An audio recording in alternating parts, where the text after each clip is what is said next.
872-323. LA filing number 16-7. Now, The Hunt Palmer Show. A magic beyond anything you could ever imagine.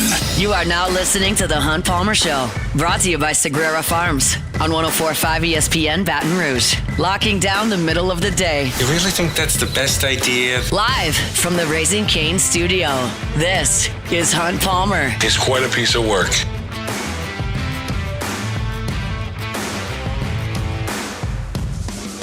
Welcome in. I'm Palmer coming to you from the Raising Cane studio downtown in the capital city on this Thursday. Means we're brought to you by Sagrera Farms Premium Angus Beef, working towards the weekend.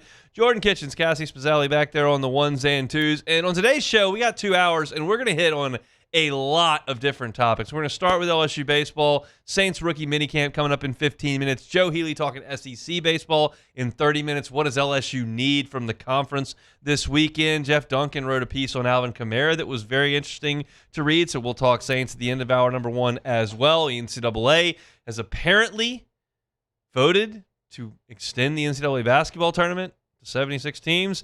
And it looks like the college football playoff is headed for 24. I've got thoughts on that in an hour. Chris Blair with us, maybe from Alec Box Stadium. They're delayed a little bit getting to Athens right now. We'll talk some baseball with Chris Blair. And LSU's got another basketball player that I think is pretty good and also kind of hard to pronounce. This is going to be an all-name team that Will Wade is putting together at this point. We'll actually talk to Chris Blair about that a little bit as well, coming up in an hour and 15 minutes. But so we got LSU basketball, LSU baseball, college football, Saints football. What else do we have? SEC baseball. We got it all. Let's get it started with our opening drive. Welcome to the big league. It's time for Hunt's Opening Drive. Presented by Fabry Chevrolet GMC in St. Francisville. LSU's midweek press conferences for baseball bump right up against the start of my show. They're very oftentimes at 12, 12:30, and I'm on at 1. So it makes it very difficult. I certainly can't go, and it makes it very difficult to get the information before I go onto the air. So sometimes I'm 25 hours late with some of the things that are said in some of these press conferences on my show. But if there's something that's said that I think is interesting, I'm going to talk about it. And I thought that Jay Johnson's quotes yesterday about his coaching of this team were very, very interesting. We're still learning Jay Johnson a little bit. I think I've got a pretty good handle on things. I'm comfortable with the things he does from a pitching perspective. I'm comfortable with the things he does offensively. And I feel like I've got a pretty good sense of his relationship with the media, what he's going to divulge, what he's not. And one of the things that we have gotten to know over the course of 5 years is every year kind of takes a different path. And this one has certainly taken a very different path. They lost 9 games in a row in the middle of the season. They lost a pre-conference weekend. They struggled early through a 2 weeks period in the midweek. Like, there have just been more valleys to this season than we're used to with LSU baseball. And Jay Johnson talked about his, and this is his words, not mine, mistake in coaching this team early in the season. And I'll give you the quote here that he gave yesterday. He said, "I think it's the nature of what you have to do in coaching now. Just where society's at." I'll just use him as an example. I'm reading a book on this right now, but like the Bobby Knight deal, everybody wants to do that. It does not work. You know, I was very hard on the team when we were 11-1. And then we lost 4 out of 5 games. I was trying to do it to show them it's not about winning. It's about how we play. Did not work. Did not work. And so you have to shift. And that's a better approach, period, with this team. Basically, he's saying, I went the Nick Saban, Bobby Knight route where we were winning. I didn't like how we were winning, so I was not very pleasant. I was very hard on these guys, and he doesn't think it unlocked the best in them. And he would continue on yesterday to talk about developing confidence and talking to guys and building them up as opposed to being so hard on them day after day after day after day. And he's just talking about society. And you could suggest it's worked. Kate Arambidi said this, 100%. Throughout the season, there's always going to be highs and lows. I think we're getting hot at the right time. That's what we need right now. We need a lot of confidence going out there, especially since we're banged up a little bit. We're missing some of our guys, and so having confidence in each other, having confidence in the guys that maybe didn't start at the beginning of the season, but they're in there now, that's what we need going forward. Now, look, you can say soft generation, you need to be able to be coached hard, they weren't doing things the right way early, and all that stuff. Like, I don't disagree with that stuff. I think that coaching guys and being demanding is important. I also think that they lost a lot early in the season. So Jay's job ultimately is not to just do things the right way, and I use air quotes. Jay's job is to win games. And if the guys respond best to positive reinforcement, then you got to give them positive reinforcement. You can't do everything your way.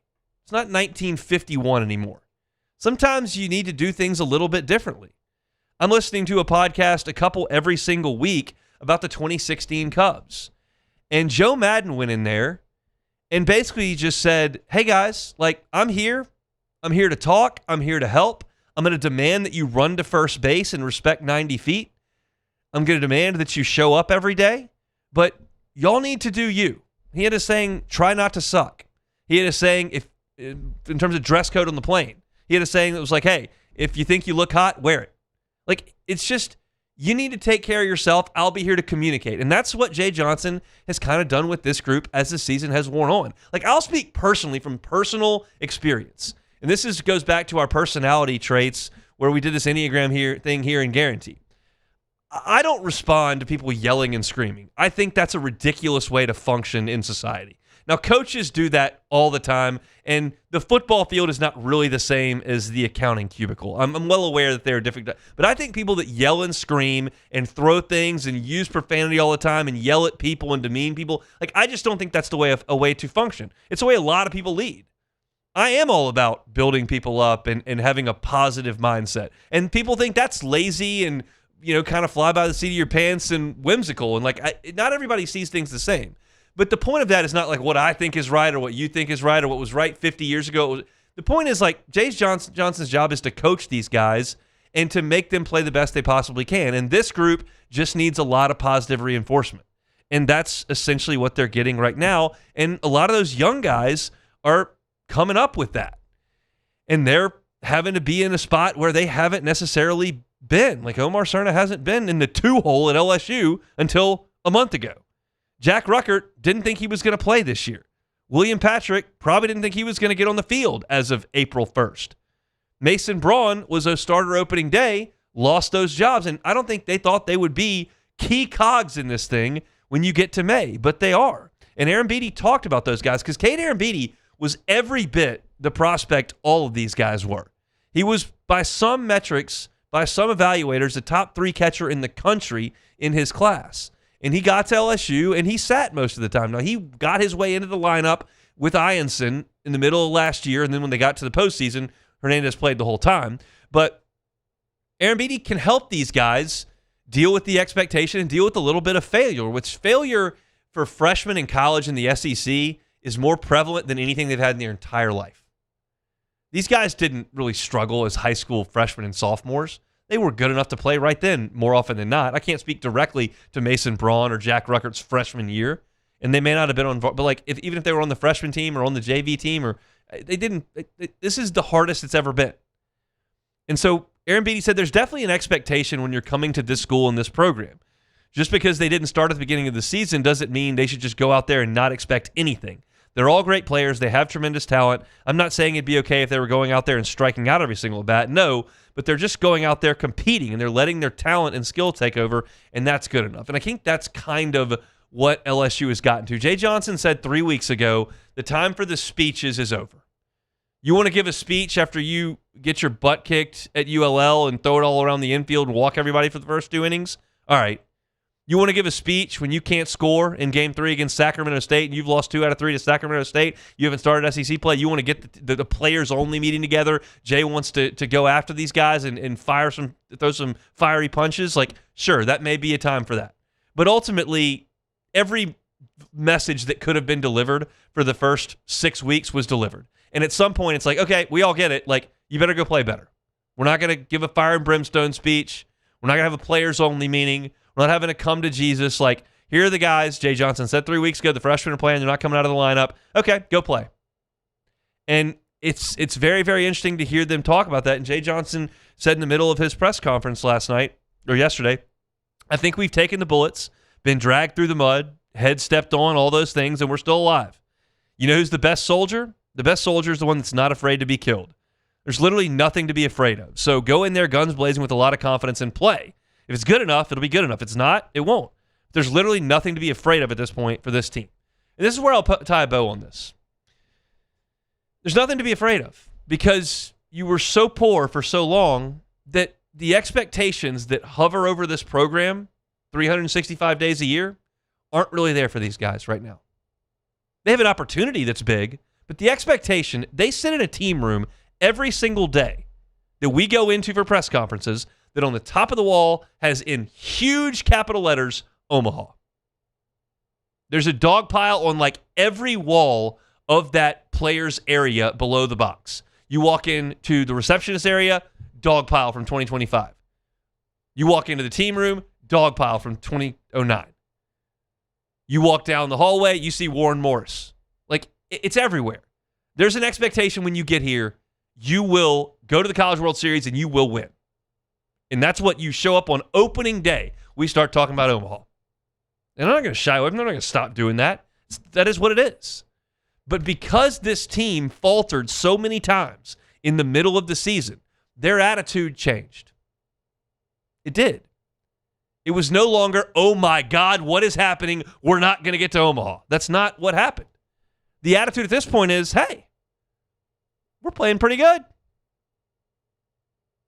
That's the attitude. That's what you hear from Kate Arambidi. That's what Jay Johnson's saying. There's no more, hey, you have to go to Georgia. You better get 2. You better come back against Florida. You better get 2. And that's maybe not good enough. So then you got to go to Hoover and maybe get 2. They're done with that. When's the next game? 5 o'clock on Friday?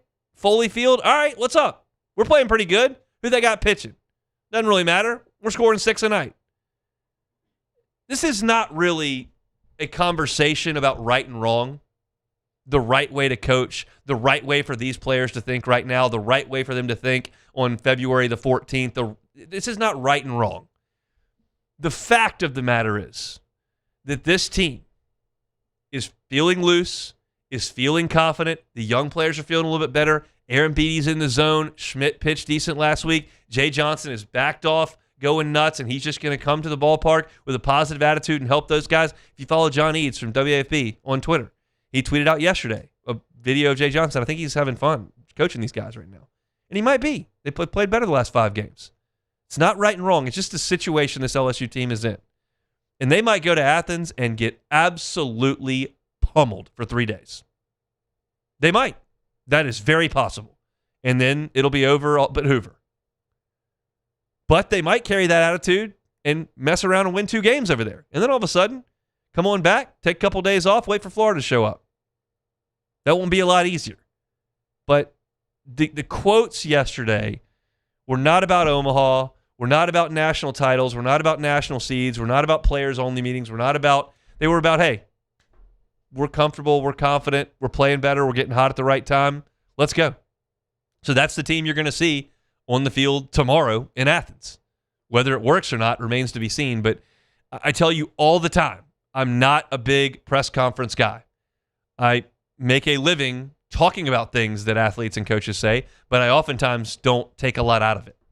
I then give my opinion on top of it.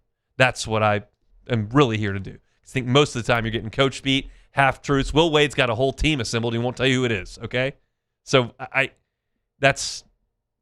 press conferences are oftentimes hollow. Yesterday was not. Yesterday was a couple of guys, Kate Arambidi and Jay Johnson, opening the door to what's going on inside that baseball team right now.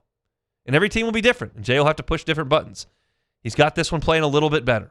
We'll see if that can carry on to much better competition tomorrow. Thursday's show is brought to you by Sagrera Farms Premium Angus Beef. Take a time out. We'll come back, talk some Saints minicamp with Luke Johnson next.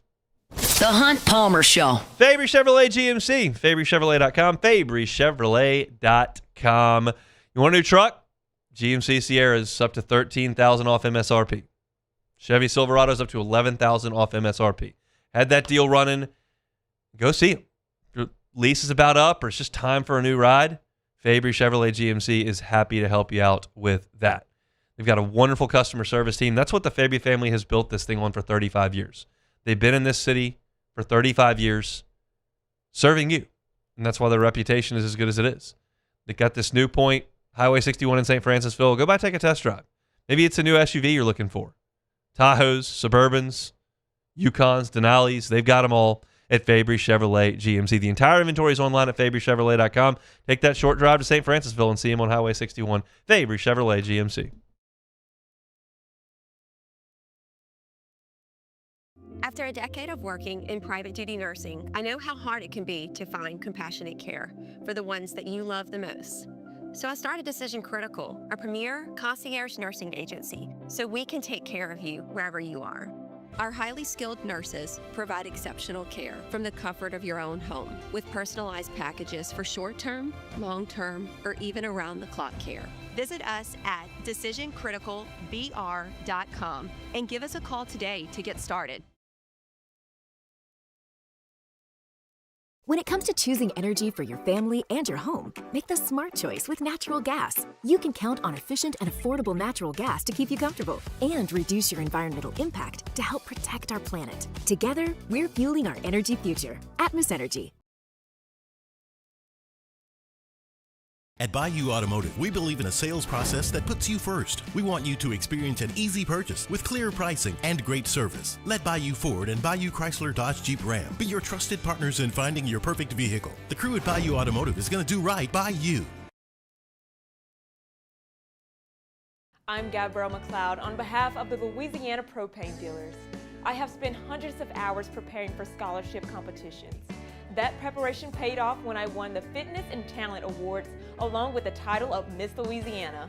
The Louisiana Propane Dealers are also pretty talented and want you to be prepared for when the power goes out. Visit louisianapropane.com to find out about propane generators and other safety tips. Louisiana Propane, it truly is the fuel for our future. ED, low T, or simply seeking to optimize your health and performance? Goodwood Men's Sexual Wellness offers a range of discreet services to address your specific needs. We empower men to reclaim their health and confidence. Visit yourgoodwood.com.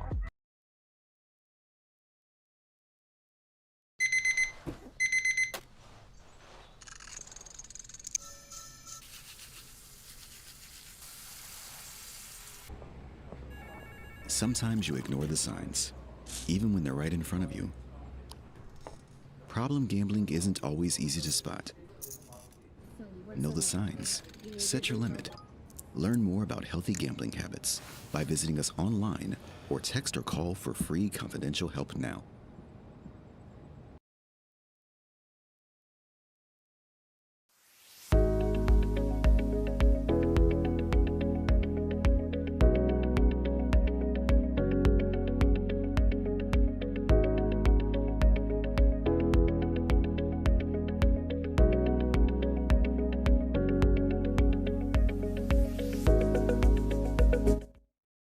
You're listening to The Hunt Palmer Show, brought to you by Sagrera Farms.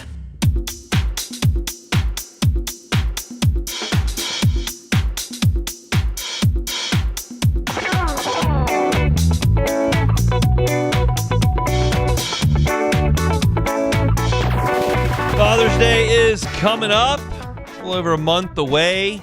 Looking for something for the dad or dads in your life, Sagrera Farms Premium Angus Beef might be a fantastic gift. Its grilling season is well underway. Get some of the best in beef, Sagrera Farms Premium Angus Beef. They bring you our Thursday shows each and every week. Luke Johnson is a part of those with NOLA.com and The Advocate covering the black and gold. Joins us now on Jim's Firearms Hotline. Luke, how are you?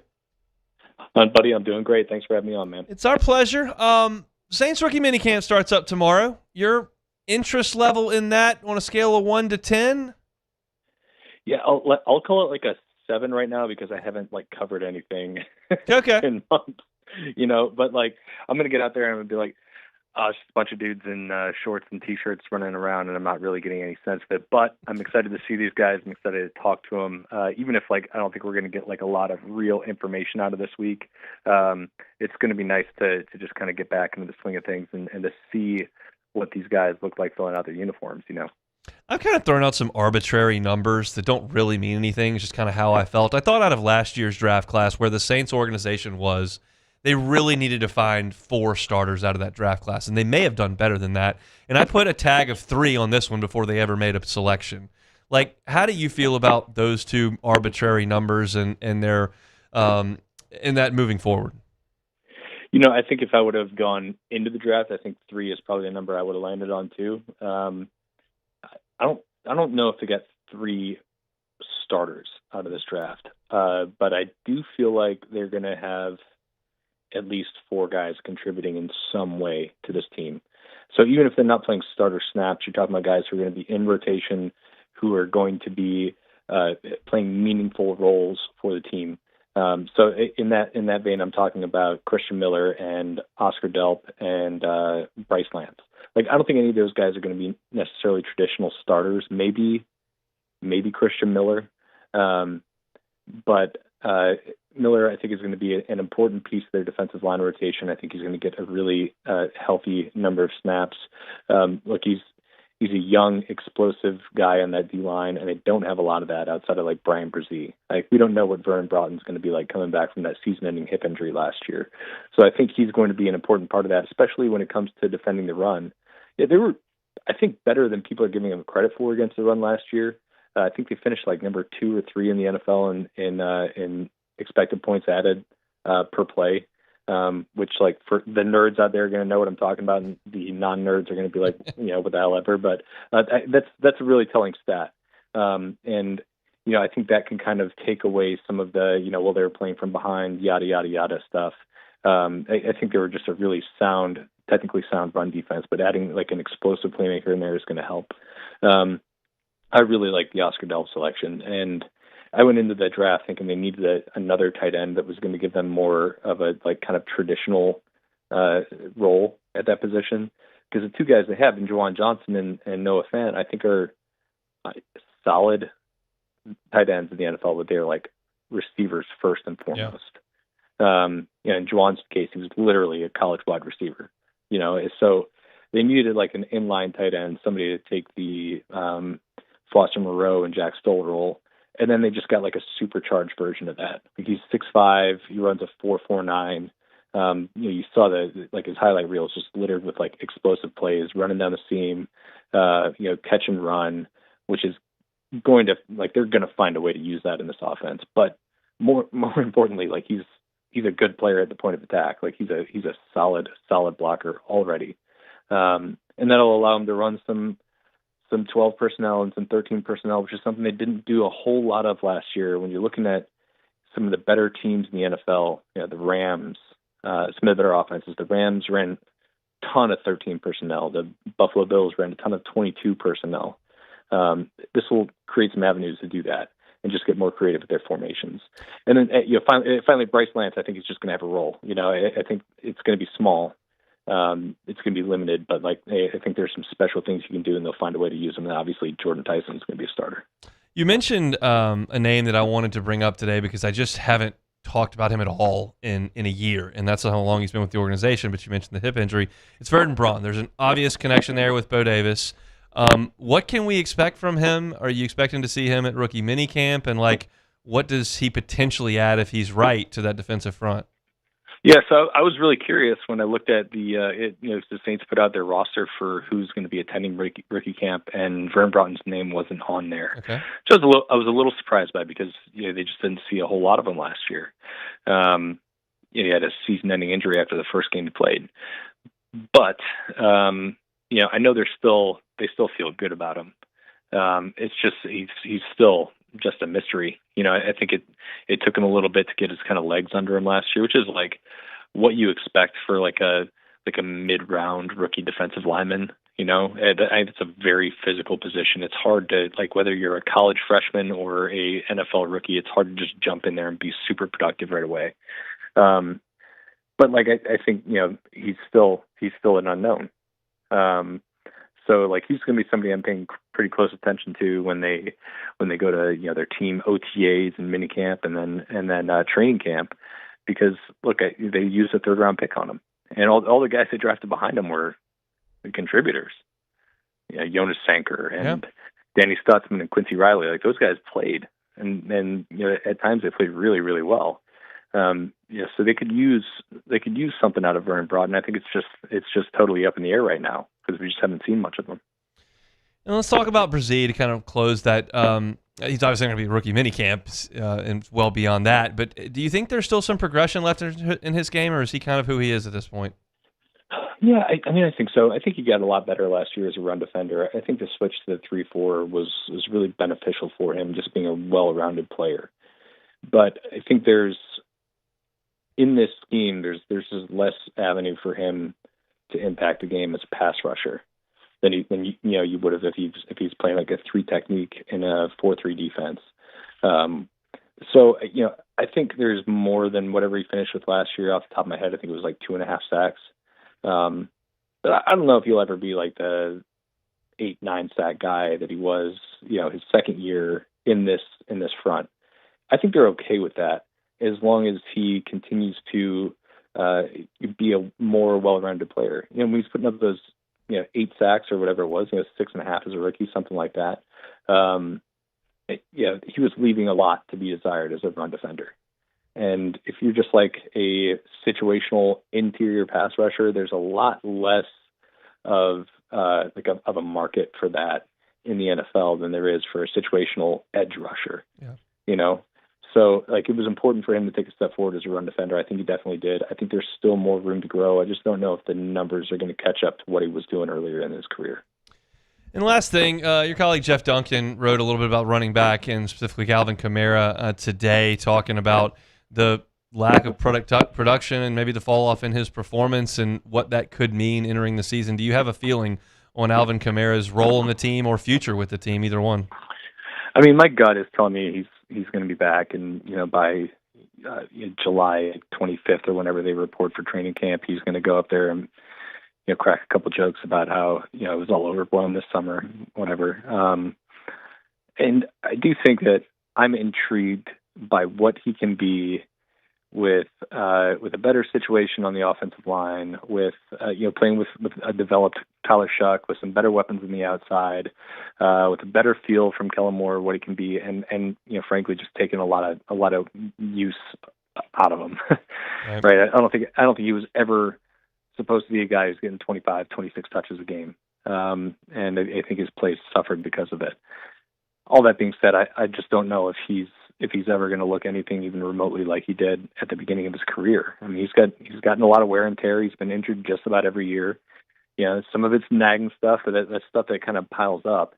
And we just haven't seen him be like a really explosive player for a while. I mean, Jeff mentioned it in his column.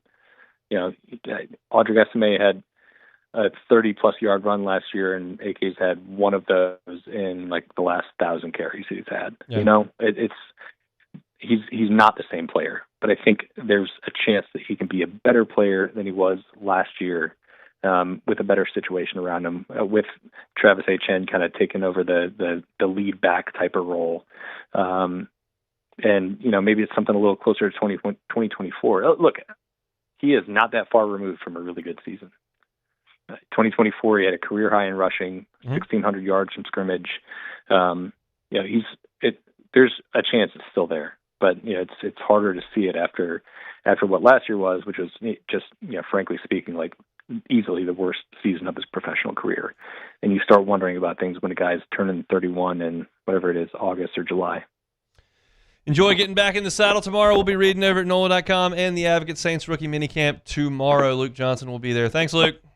Appreciate you, buddy. Talk to you next week. Sure will. We absolutely will. Appreciate Luke for checking in from New Orleans every single Thursday. I want to remind you about Boudreaux's Electrical Services. Some call it overplanning. Boudreaux's Electrical Services, they call it foresight. Not that hard to have foresight around here. There are going to be storms. In the summer, there are afternoon thunderstorms that can knock you out of power. And, of course, hurricanes. The time to think about that and your power outages is not when that storm's in the Gulf. It's not after your lights are out and your AC's off. It's now. Boudreaux's Electrical Services can get you that Generac home standby generator in your home quickly. Come out, assess your situation, get you a quote. If you decide you want to move forward with it, they'll bring out a local team to install it. You'll have that maintenance and that monitoring from a local company that cares and knows our climate around here in South Louisiana. If you're a business owner and you can't have your business without power, Boudreaux's Electrical is happy to come by and help you commercially with those Generac home standby generators. Give them a call. Neil and Melissa have been running this thing for 40 years. 985-397-1562. That's 985-397-1562. Or the Gonzales location, 225-300-9389. That's Boudreaux's Electrical Services. The Jeff Duncan column on Alvin Kamara was fascinating. I'm going to get to that in 15 minutes because he brought up some really interesting points about Kamara. And there are some that are skeptical of that, and there are some that understand that. I told you initially when that deal was made, I didn't like it. Not because Alvin Kamara is not an awesome guy, not because he hasn't been an unbelievable player, not because he did anything wrong in his negotiation. I'm just looking at the age. I'm looking at where the organization was. I didn't love the deal, but the deal was made. So now you got to determine whether or not you're going to take that off-ramp that was created earlier in this offseason, or if he's going to be your number 2 back and you feel like spreading the field and, lessening his workload will bring out that explosive player again.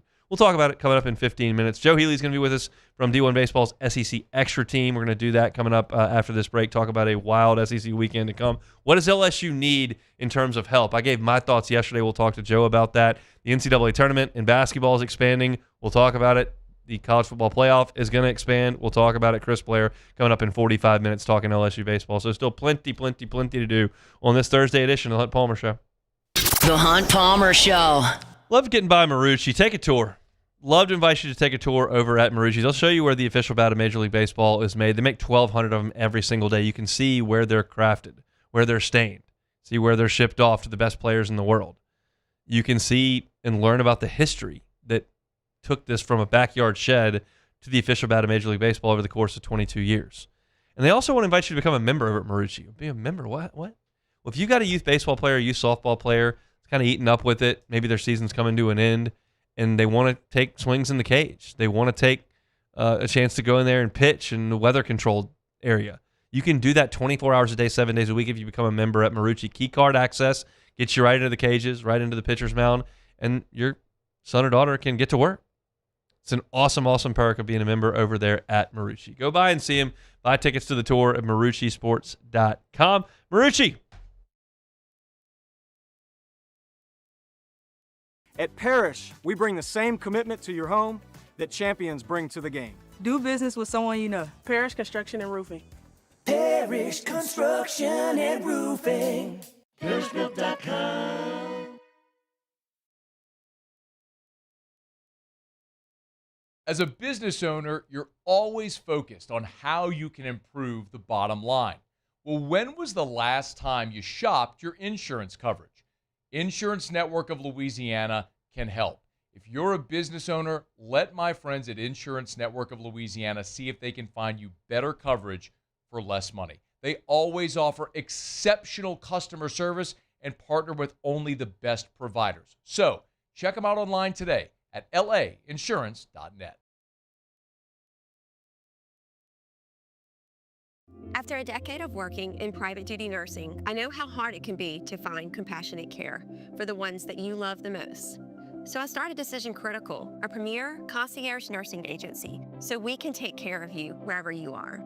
Our highly skilled nurses provide exceptional care from the comfort of your own home with personalized packages for short-term, long-term, or even around-the-clock care. Visit us at decisioncriticalbr.com and give us a call today to get started. Hi, this is Beth Tarina. Welcome to my pool.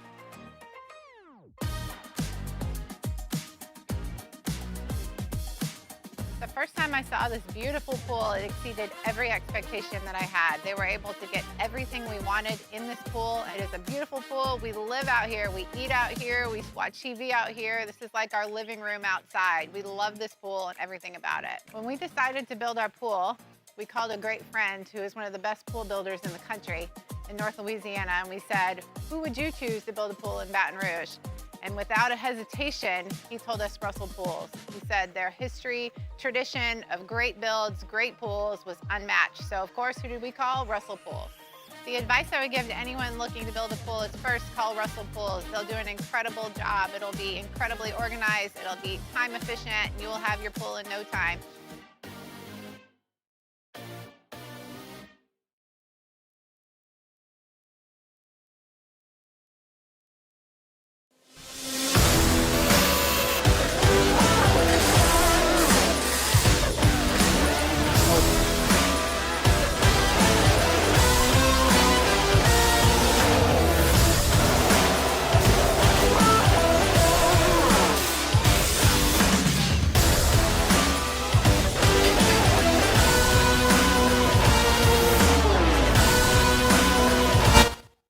You're listening to The Hunt Palmer Show, brought to you by Sagrera Farms.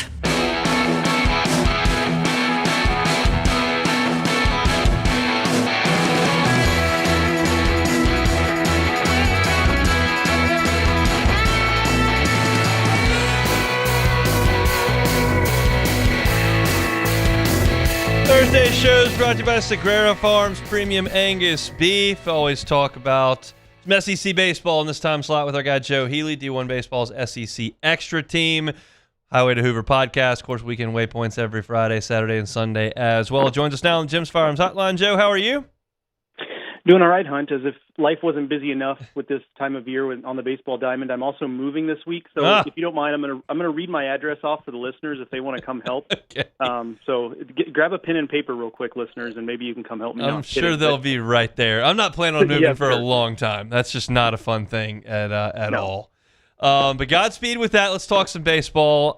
Let's talk about this weekend moving forward because that's where a lot of LSU fans' heads are at this point. I want to talk about Auburn and Mississippi State, who start tonight. I think these two teams are really good. I think these two teams are Omaha threats for sure. What do you think about their prospects moving forward, and especially this weekend? Yeah, it's interesting because they're a little bit of the opposite of what I assumed they would be. So maybe not the opposite is not the right way of thinking it, but I'll put it this way. I thought going into the season, Auburn's offense was going to be what carried the day, and its pitching was going to be like it has been really the last several years, where it's been good enough during the regular season, and then it was a little bit sketchier as we got it against the best teams in the SEC and got into the postseason. And it's actually been the opposite, where the pitching has really led the way for them. Their lineup is still very good, but I thought it was going to be maybe the best lineup in the SEC, and I'm just not sure it's that. So that has been an interesting development, and they passed a big test last weekend. That pitching staff, which I was still kind of waiting to see, okay, let's see what happens against a really good offense, and they took one on in Texas A&M and did fine. They didn't allow the Aggies to score more than 5 runs in any one game. And so for a pitching staff, that the best lineup they faced before Texas A&M might have been like Nebraska. Like that was a pretty good past test for them. Now they've got some tough tests coming up, including this weekend. Mississippi State, I thought it was maybe the best lineup in college baseball, and that has actually sagged a little bit. They're 6th in the SEC in hitting in conference play, and I don't have a great explanation. Ace Reese is hitting about 225 in conference play. Noah Sullivan's not really hitting for any power. So I'm not quite sure what's going on there, but the bullpen has really picked them up. They've got maybe the best starting pitcher in the SEC in Tomas Valinkas. He's in that conversation. So they've been helped out by a pitching staff that I wasn't sure about. And it's been a similar thing with Auburn, where it's just like this pitching staff has proven time and again they're good enough to get it done, and I guess I'm just going to have to start believing it until I see otherwise. Ace Reese hitting 220 in conference play. You say, I went to Starkville. He hit every ball 220 miles an hour while I was in Starkville. So that was an unpleasant portion of that weekend. LSU, we all think they need to get to 13 to have a chance here. And I would suggest that they do need a couple of SEC teams probably to back up. Kentucky would be one of those. They play Florida this weekend. You feel like the Gators can take control of that series in Gainesville? That's what we need here in Baton Rouge. Yeah, I think so. I think, Florida's been on this kind of like up and down, and they've been on a little bit of a down. They got the series win last weekend against Oklahoma, felt like a step forward for them. So I think that's a team that's heating up here at the right time. I think the thing about Florida that I think has been hampering them is they felt like a little bit like one arm short. They've been running Reitner out there and Lugo Canchola out there basically every single day, and it feels like those guys have maybe gotten a little bit fatigued, but Jackson Barberi is set to come back this week. That's going to make their bullpen at least one arm deeper. I think that really, really, really helps them. The question with Florida moving forward, though, is just do you have enough impact in the lineup? And they found some, Caden McDonald was the big star of last weekend, a guy who had like 12 at-bats after Friday's contest, and he was their best player over the weekend. So is that sustainable? If that's a sustainable thing and he is suddenly a run producer, then I think that's a huge development for Florida, because that's where more of my questions are. I don't really have a lot of questions about can they pitch well enough, because on any given weekend they might be the best pitching staff in the SEC. They certainly have a claim to be the most talented pitching staff in the SEC. It's just a matter of, do you get something other than, offensively from someone other than your top four guys in the lineup, because that's been their issue so far in SEC play. The other team LSU would like to see back up is Vanderbilt. Unfortunately for LSU, they play Missouri this weekend and South Carolina the next. The question I have for you is, do you trust Vanderbilt to win 5 of those games? No. Okay. And here's the thing. So, and this is just a little bit of a, just to give you a snapshot of it. So Warren Nolan has this neat little, you might know about it, but for your listeners, like this neat little tool where you can go to the RPI predictor and it'll predict what they're going to do the rest of the season and what their RPI would end up being if they do that. And it has them going, I can't remember if it's 5-1 or 6-0. It has them doing basically what they need to do, but it still has their RPI at 65.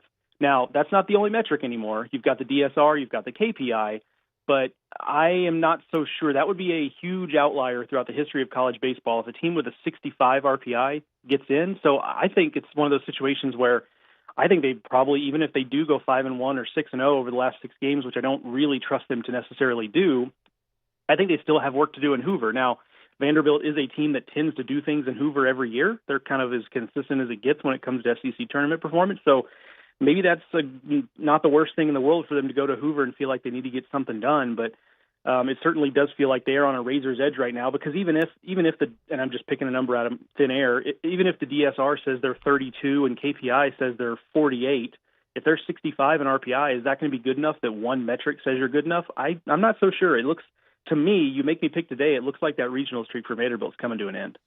All right, let's talk about LSU and Georgia. Tigers headed to Athens to play what may be the best teams in the league, certainly with the best record in the league, and they're doing it with like half their team. So we'll see how that's going to look in Athens. Tell me a little bit about Georgia. Let's start with the pitching staff and what you've seen from those guys from a rotation perspective.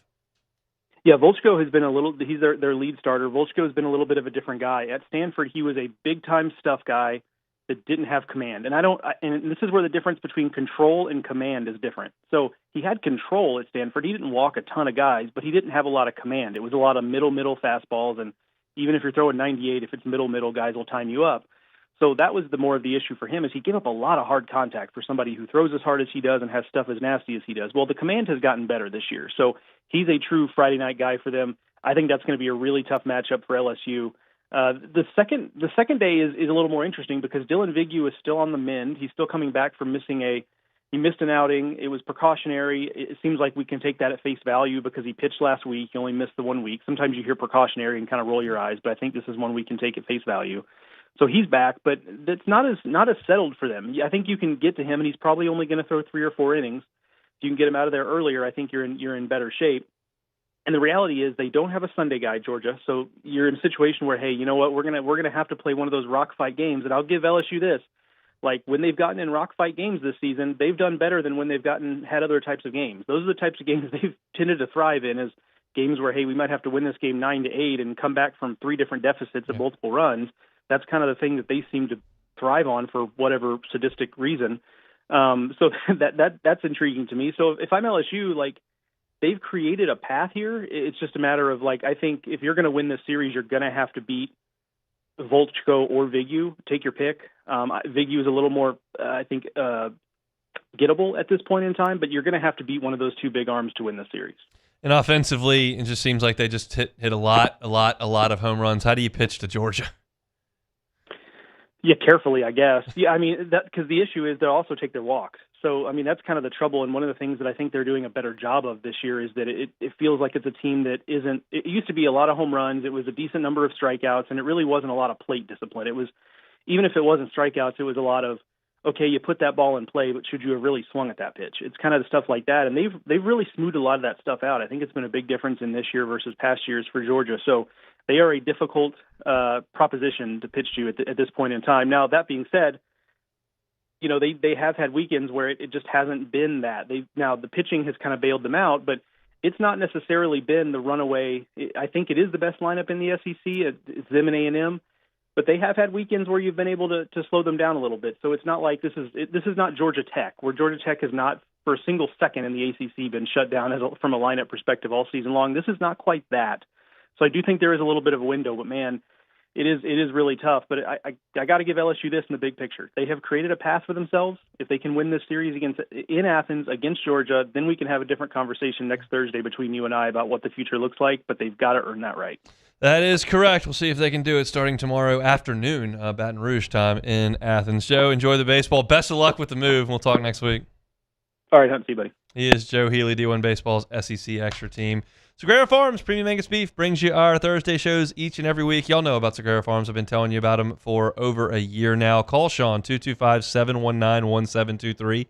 225-719-1723. Get that Father's Day premium Angus beef, steaks, ground beef, everything you can want to fill that freezer for the dad in your life. Sagrera Farms. Call Sean at 225-719-1723. We'll take a time out, come back. Alvin Kamara. Jeff Duncan's saying, I don't know if that's a guy the Saints are going to lean on a lot this year. We'll talk about it next. The Hunt Palmer Show. Love telling you about my friends over at Gotros Outdoor Power. They got 2 locations, Airline Highway and Gonzales. And the Gotro family's been at this for 22 years. Family owned and operated, that does not mean small. They're the National Hustler Dealer of the Year 2 of the last 3 years. They have the biggest hustler inventory in the state.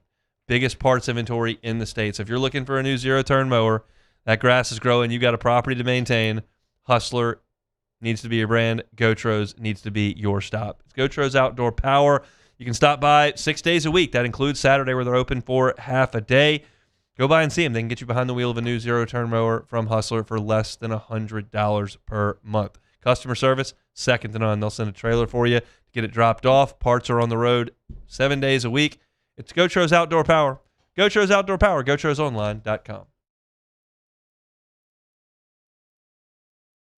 Every Raising Cane's chicken finger is marinated, battered by hand, and cooked to order to perfection. We don't have heat lamps, because when you make it right, you can taste it in every bite. Raising Cane's chicken fingers, one love. Hi, I'm Mitchell Meredith. At Locke Meredith, Sean Fagan & Associates, we know each case and client are unique, and that no 2 cases are the same. But one thing remains constant, and that is our passion to help our clients. After an accident, we know your life has changed, which is why we passionately fight to make you and your family whole. Remember, whether you hire us at all, give us a call at 272-5555. We're here to serve you.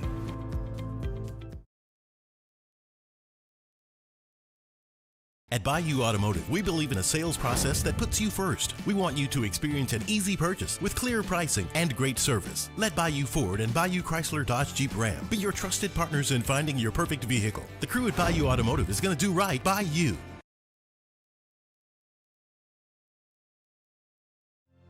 My father, J.B. Falgu, had a vision of growth for First American Bank and the communities we serve. The bank's foundation was built on his legacy of compassion, loyalty, and dedication. Through his years of leadership, First American has prospered to heights even J.B. could not have imagined. I know my father would be extremely proud of the customer service and financial stability that First American provides to Southeast Louisiana. We continue to thrive because of the legacy of J.B. Falgu. If your office is experiencing performance issues like slow networks, jammed printers, or disappearing files, Advanced Office Systems may be right for you. With powerful IT solutions, print management, document imaging, and security systems, they help offices regain confidence naturally. Side effects may include uncontrollable efficiency, smoother workflows, and a sudden burst of office joy. Say goodbye to those emotional breakdowns in the supply closet and get back on track with Advanced Office Systems.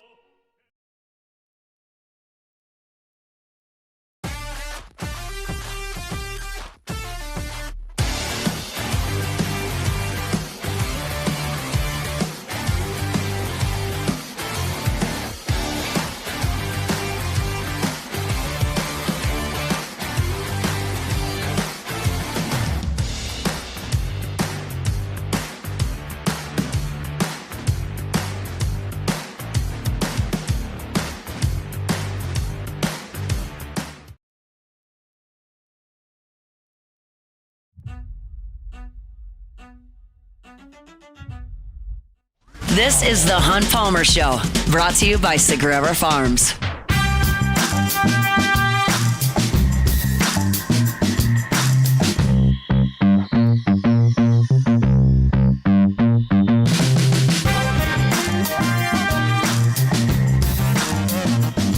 Wrapping up hour number 1 here, Thursday edition of the Hunt Palmer Show. Got a lot to get to in hour number 2. Chris Blair will be with us in 20 minutes. We'll also hear from about LSU's newest basketball commitment in hour number 2 as well. But I want to wrap the hour talking a little bit of Saints. Jeff Duncan's got a really well thought out column at NOLA.com in The Advocate. I'll read an excerpt from it. I don't want to read the whole column. I highly suggest you go check it out, but I'm just going to take an excerpt from it and then give my thoughts on it. He's talking about Alvin Kamara and potentially his drop in play. He said Kamara's rushing success rate of 32.06% ranked 63rd out of 65 backs with 50 or more carries last year. 63rd out of 65. His 18.7 attempts per broken tackle were well worse than the league average of 16.4, so not breaking as many tackles.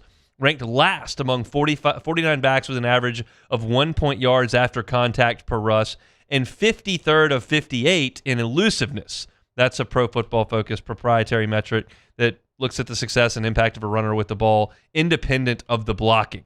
He's managed to produce one run of more than 20 yards in the last 3 years. One run of 20-plus yards in the last 3 years. By comparison, Audric Estime, who joined the team in Week 10, produced a longer run, 32 yards, in 46 attempts on the season, and that's Kamara's 1,002 attempts over the last 5 years.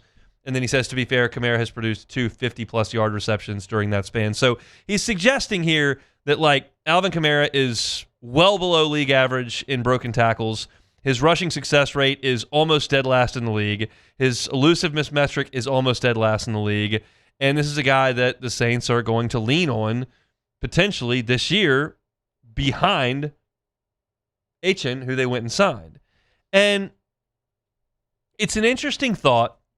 And here's my 10,000-foot view of the situation. Kamara's not what he once was, but they're not asking to be what he once was.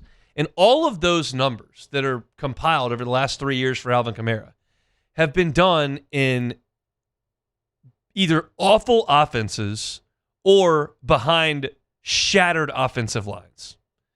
And the quarterback play has been not great. You're talking about the end of Derek Carr's roped. He was playing hurt half the time. You're talking about Spencer Rattler. You're talking about rookie Tyler Shuck. Terrible offensive line, no weapons. He was in as adverse a circumstance as I can imagine producing those numbers. So to me, I look at it and I go, I accept that Alvin Kamara is not what he once was, and he was a Pro Bowl tailback. I accept that Alvin Kamara is probably never going to be that again, most likely. I also accept that Travis Achane, same name now that we have for new pronunciation, that Travis Achane is going to take the lion's share of these reps. There's going to be a much better offensive line if they can stay healthy.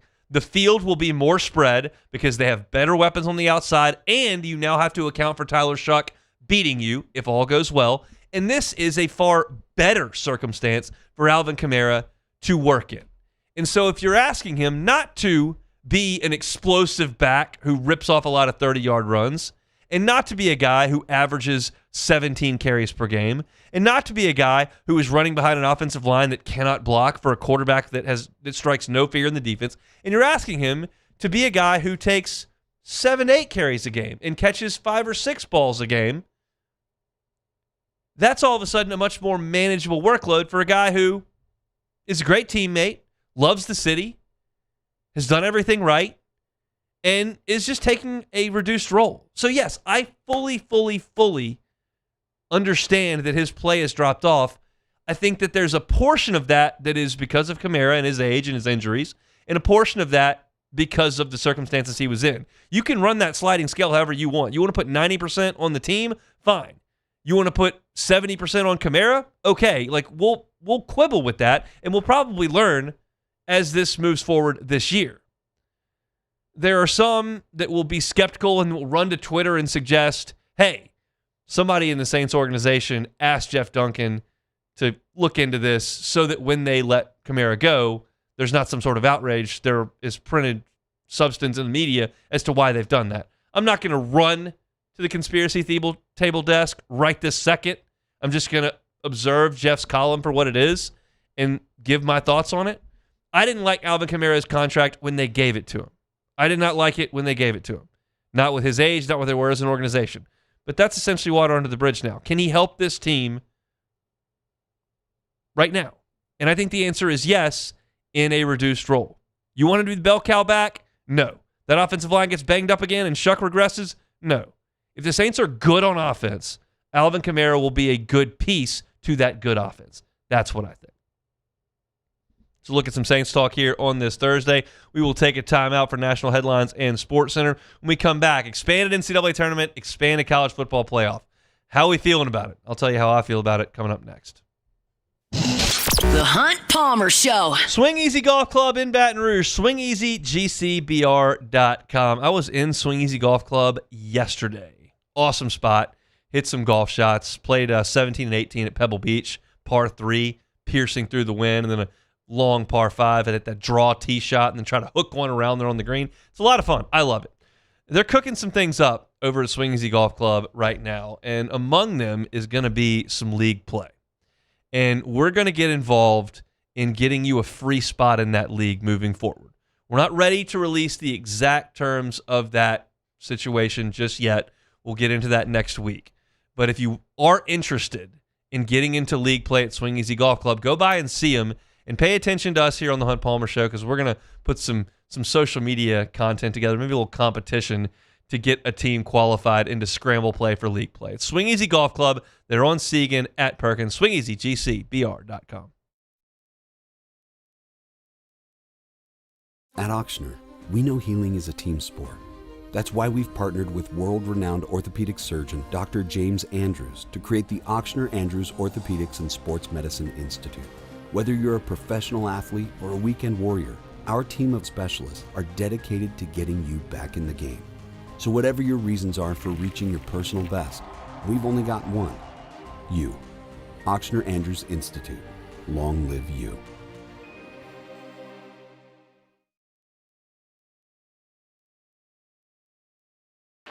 When it comes to industrial construction, River Parish Contractors can do it all.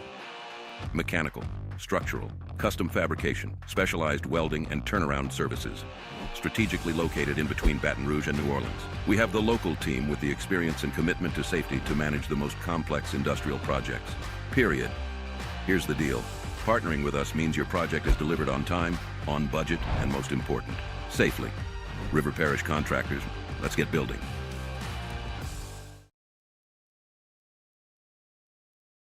At Sunshine, your hometown John Deere dealer, we know you deserve value when you purchase equipment. Right now, take advantage of the powerful 3025E tractor for just $297 a month, with 0% financing for 72 months. Tractor packages with a trailer also available. Whether you're tackling land, property, or projects, get your job done. Don't wait. This offer ends June 30th, 2026. Some restrictions apply. Visit sunequip.com or stop by a Sunshine location today.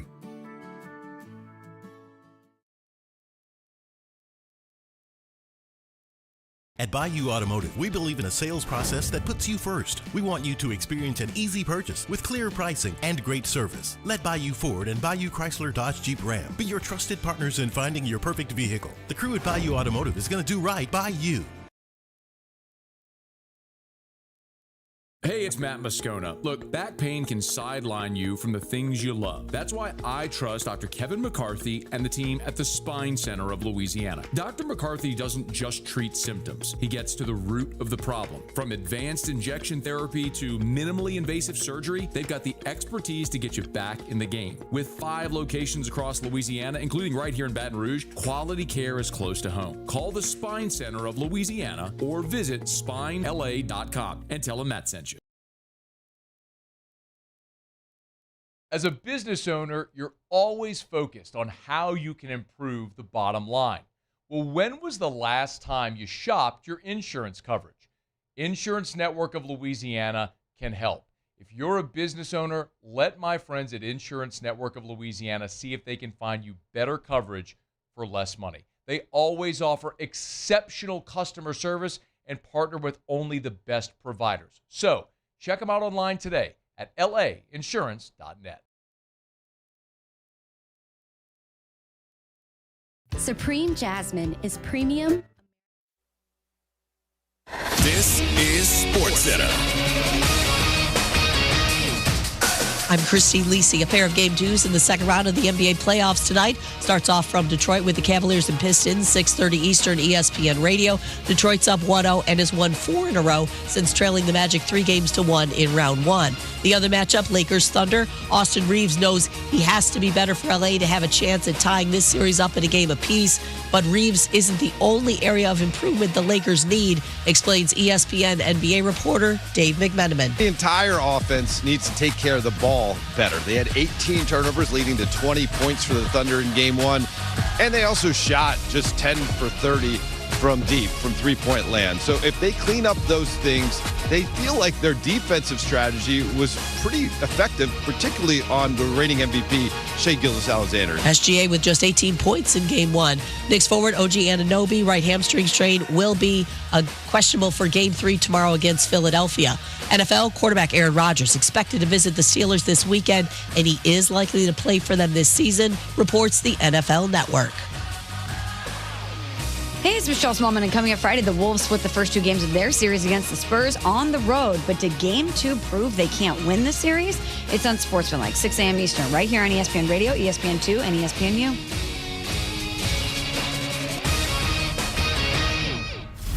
Now, The Hunt Palmer Show. A magic beyond anything you could ever imagine. You are now listening to The Hunt Palmer Show, brought to you by Sagrera Farms on 104.5 ESPN Baton Rouge. Locking down the middle of the day. You really think that's the best idea? Live from the Raising Cane studio, this is Hunt Palmer. It's quite a piece of work.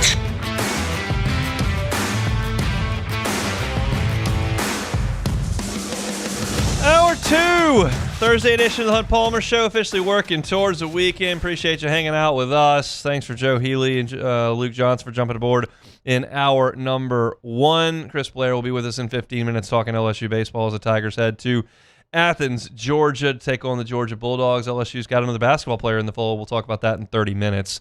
Right now, let's talk about expansion, because there's a lot of that going on in the world of collegiate athletics. Officially now, the proposal to adopt a 76-team NCAA basketball tournament has been approved. That will happen next year. So that's the basketball side. We're going to get to football as well. They're going to 24. But let's talk basketball right now, and we'll talk about this all kind of lumped into one. Nobody likes the 76-team basketball tournament. Nobody. I haven't seen any positive affirmation of that on Twitter. None. I got some on football to 24. That exists. 76 for basketball there's no support for that amongst Joe Public. Now, Joe Public doesn't run anything.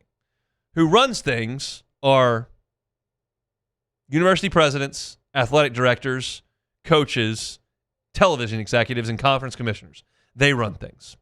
And they are so desperate for more money that they have to do this. The money doesn't exist to keep all this stuff rolling unless you make drastic changes in your budget. The easiest thing to change would be stop paying coaches $50 million not to coach, but you have to hire the coaches. And these agents strong-arm athletic directors into creating those buyouts. But that's not really the point here. The point is that you are going to create an NCAA basketball tournament that has got now a lot, dare I say a lot, of under 500 power conference teams in the dance. Like Oklahoma went 7-11 in the SEC this year. They would have gotten in. 7-11. They will get into a 76-game tournament. So, like, at that point, what is the point? You go out there and you play 18 conference games. You stink the entire time, and you're in the NCAA tournament. Now, everybody's got a different perspective of this. My perspective of the NCAA baseball tournament is different than my perspective of the NCAA basketball tournament, is different than my perspective of the college football playoff, based on where I am and where my interest lies. So I can only come at this from an LSU perspective.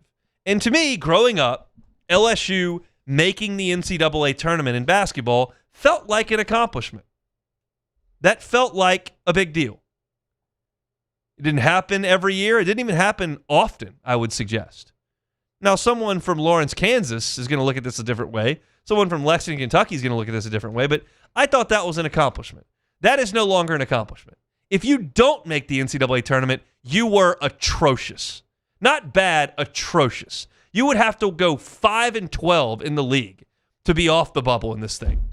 I can't even do the math. 5-13 to be on the bubble in this thing. So nobody wants to watch more of bad Oklahoma basketball against Washington State. Like, I don't care about that. I don't even know how a bracket with 76 teams work, and I'm not even going to spend that much time looking at it. It's simply a cash grab. It devalues the accomplishment of making it. The end of the tournament is still going to be fantastic. I will watch all of that and love it. This inclusion is goofy, and nobody likes it, and nobody really cares. But what doesn't really matter is team 74, 75, 76 making the NCAA basketball tournament. They're not going to make it that far anyway. It doesn't really matter. It's silly. Everyone hates it, but it doesn't really matter. The football thing matters. The football thing really does change the fabric of the sport when you have abruptly gone from 4 to 12 to 24. Like, that changes everything. The basketball thing, you got teams on the bubble every year. You're letting 64 in. That's not that big fractionally, it's not that big a deal. Going from 4 to 24, that's a big, big deal, okay? And what does it mean? Well, here's my thing. The big discussion amongst college football fans is devaluing the regular season, and everybody has their different thoughts on it. Matt gave you his on AFR yesterday. I've seen a lot of local media folks sparring. I saw Preston Guy from Tiger Bait and Tim Brando get into it on Twitter yesterday. This is inarguable. You cannot argue against this point. Inarguable. When you take the playoff from 12, 16, 24, you are absolutely and unequivocally devaluing losses. Absolutely. When we had a 2-team BCS, losses had a massive value. If you lost a second one and you weren't Hester and Flynn, you're out. Second loss, huge. Now, second loss, okay. You might be Vanderbilt and not get in, but that second loss, it's okay. You go to 24, that third loss is going to be okay for a lot of teams. The value of the loss is diminishing. You can't argue that. It is. Absolutely. And college football is the sport that has, for my entire life and for a long, long time, valued losses the most. More than the NBA, more than the NFL, more than Major League Baseball, more than college basketball, more than college baseball. Individual losses in college football have always, always, always carried the most weight. That is inarguable. You cannot argue against that. Now, you can talk about other aspects of this, and I'm very much open to that. I told you I loved the expanded playoff. I liked going to 12 teams. Why? Because I felt that losses were too penal at 2 and too penal at 4. I believed opening the gates to more teams in November was a positive thing, that you didn't have to pack up your bags if you lost your second game at Halloween. I thought that was good. That's my opinion. I did not think you were devaluing Ohio State and Michigan by expanding the playoff to 12. If you're playing to get in that conference championship game and you're playing to get that bye, that's a big deal, even if you're both undefeated and you're both getting in by the time that game kicks off at 11 a.m. on whatever day that is, December 1st, November 28th, whatever. I didn't think that that was devalued in that sense when you went to 12. And I don't necessarily think that it's completely devalued if you go to 24. But I do believe you have you have pushed it too far going from 12 to 24. I believe going from 4 to 12 was great. I believe you have gotten to the point of diminishing returns on keeping people invested when you go to 24. That's my belief. Now, part of the plan here is to shorten the schedule and to play that championship game as quickly after the 1st of January as you possibly can. I am for that. I think that is great. The calendar is a mess. This is a good idea to shrink that calendar. And when the conference championship games are a casualty of that, I'm okay with it. I don't personally need the SEC championship game and need the ACC championship game and need the Big Ten championship game. I don't need them.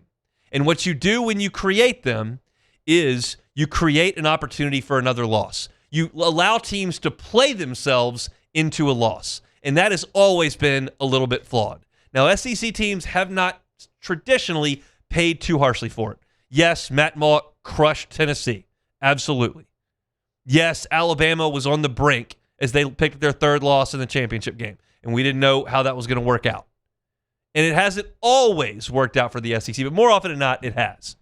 But playing yourself into an opportunity for another loss in this sport that's still pretty penal for losses was always a bit of a flawed idea. Cash grab. It's all cash grab. All this is cash grab.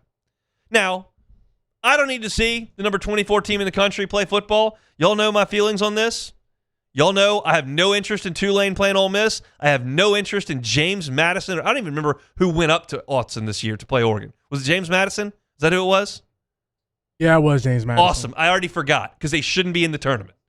And Tulane shouldn't either. The only reason I know it was them is because LSU was involved with Ole Miss's head coach, and Tulane's down the street. They don't need to be in it either. And so I don't care about the back end of the teams that are in the 20s. If you're the 23rd ranked football team in the country, by definition, at a championship standard, you're not very good. I've watched LSU play for a lot of years. I've seen them be the best team in the country. I've seen them be the 4th best team in the country. I've seen them be the 15th best team in the country. I've seen them be the 24th best team in the country. It's a wide chasm.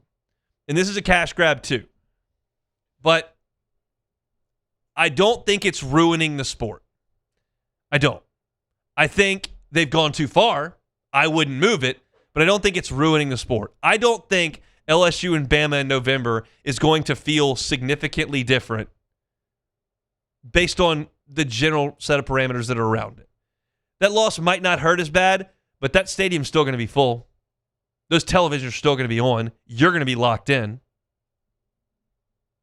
You're just going to have to understand that more teams are going to get in. More teams are going to be interested.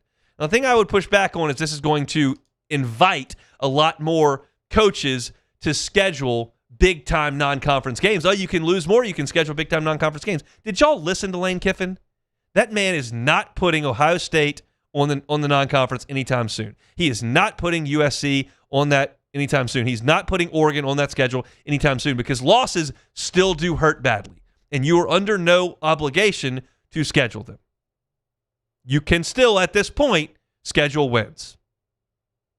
And so I don't think that this expansion is just going to open the floodgates for everybody that's a blue blood to start visiting each other's stadiums. Nope, these coaches are here to win. They lose 3 games, they could be out of a job. So they're going to schedule Rice, not Ohio State.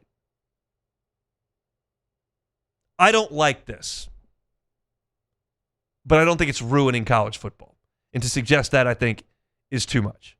I loved going from 4 to 12. Loved it. Think it is way good for the sport. Home playoff games, more teams involved after Halloween, way better.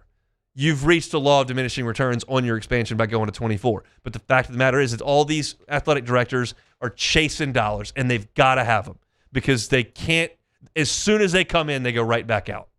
So they got to do whatever they can to make money. And as we always do in all these sports, you chase the dollar, and that's what they're going to do. I don't like it. It's not going to ruin college football. And I think that expanding the NCAA basketball tournament is really dumb.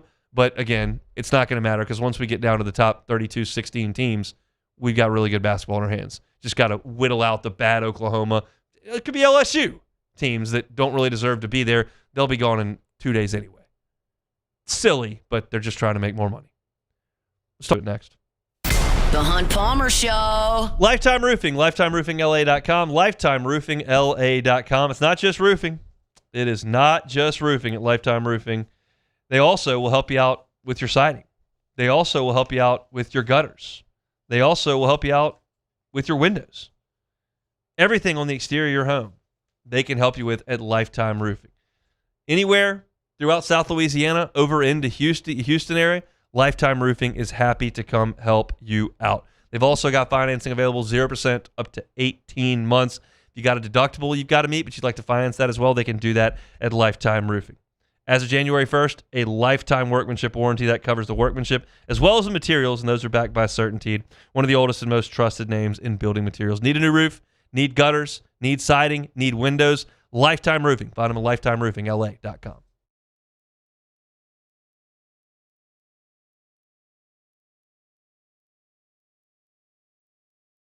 Ever wonder why cane sauce doesn't come in a pre-sealed packet? It's because it's made fresh inside every Raising Cane's every single day. Because when you make it right, you can taste it in every bite. Raising Cane's chicken fingers. One love. Transform your living space with Lacoste & Young Remodeling and take your home from outdated to outstanding. Redefine your kitchen for the ultimate culinary experience or elevate your daily routine with a spa-worthy bathroom retreat. Our skilled team brings 3D modeling to life to ensure your vision becomes a reality. We believe luxury should be accessible and offer tailored solutions to fit your budget without compromising quality. So contact us today for a free estimate. Lacoste & Young Remodeling, providing perfect solutions for your dream home. At Bayou Automotive, we believe in a sales process that puts you first. We want you to experience an easy purchase with clear pricing and great service. Let Bayou Ford and Bayou Chrysler Dodge Jeep Ram be your trusted partners in finding your perfect vehicle. The crew at Bayou Automotive is going to do right by you. Who bears the standard? Who sets the bar? It's not those satisfied by low-hanging fruit or by taking it easy. Now the standard is set by the best of us, by those who work hard. Dig deeper. Give more. At Sunshine, we're proud to provide John Deere products that work hard for you, the standard bearers. Find the dealer nearest you at sunequip.com.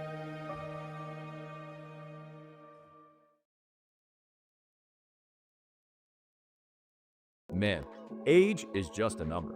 Don't let it dictate how you feel. Goodwood Men's Sexual Wellness has anti-aging services that can help you look and feel your best. Visit yourgoodwood.com and discover a renewed sense of vitality.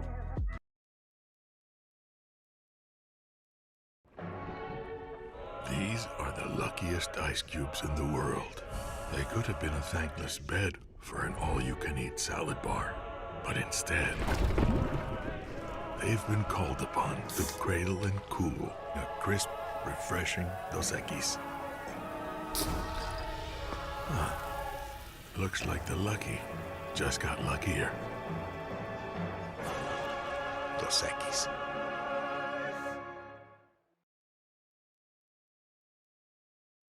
I'm Gabrielle McLeod on behalf of the Louisiana Propane Dealers.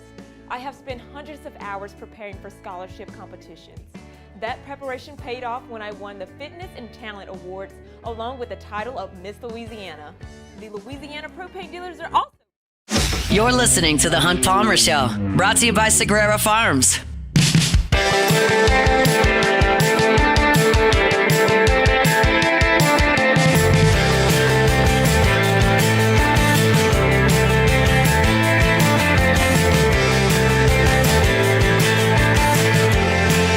Thursday show is brought to you by Sagrera Farms Premium Angus Beef. Let's talk some baseball. Chris Blair, voice of the Tigers, good enough to join us on Thursday, does so on the Jim's Farms hotline.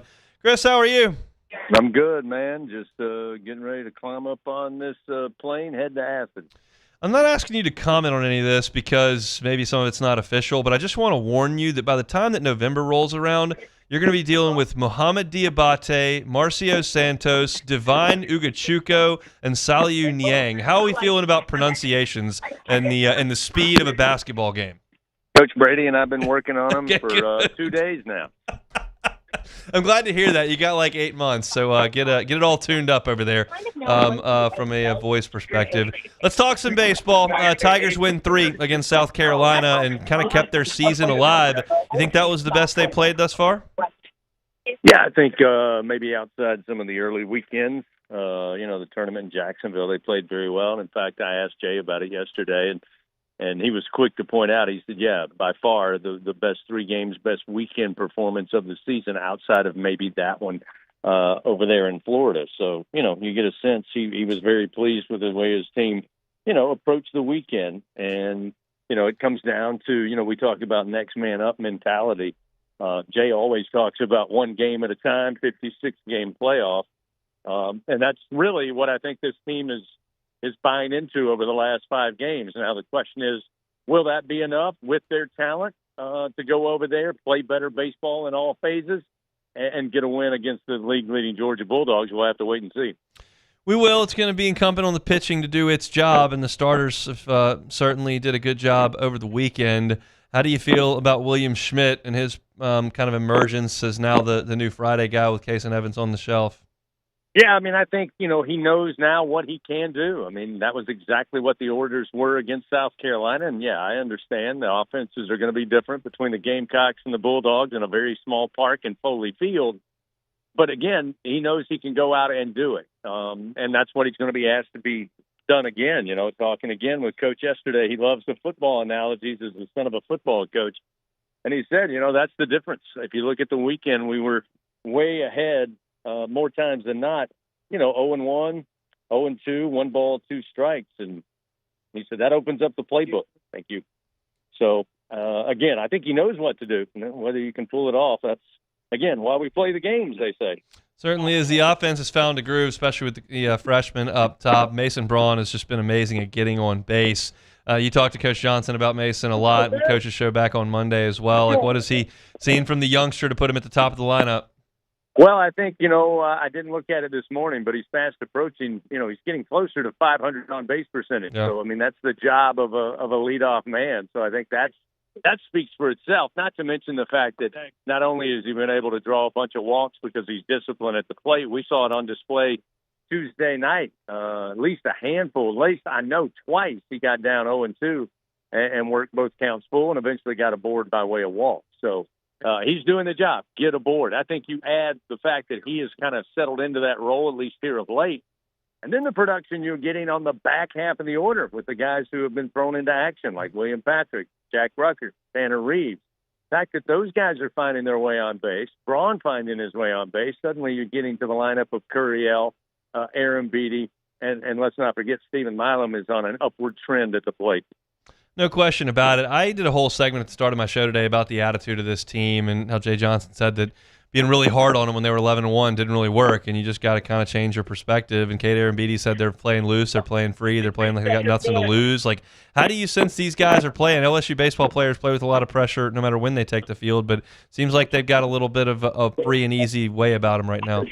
Yeah, no question. And I think there's part of it. And, Jay mentioned it, as you said yesterday. The Bobby Knight approach at the start of the year just didn't work for this team. So you can be hard-headed and say, this is my way, or you can find how the team responds. And he went into pretty detailed, explanation on Monday night about, again, they've got to go over things they have to correct. That's just part of everyday baseball, part of everyday being a part of a team.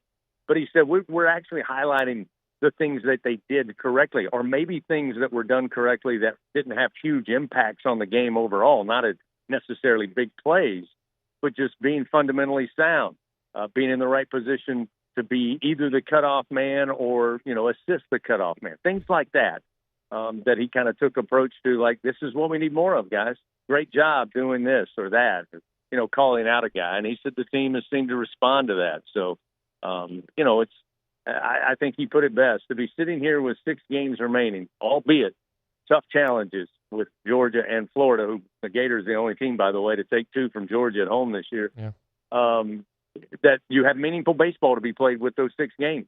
And, if these guys want to have a chance to play beyond the SEC tournament, that's what they'll have to do. They'll have to put it together. So I think they're all that's the same mindset.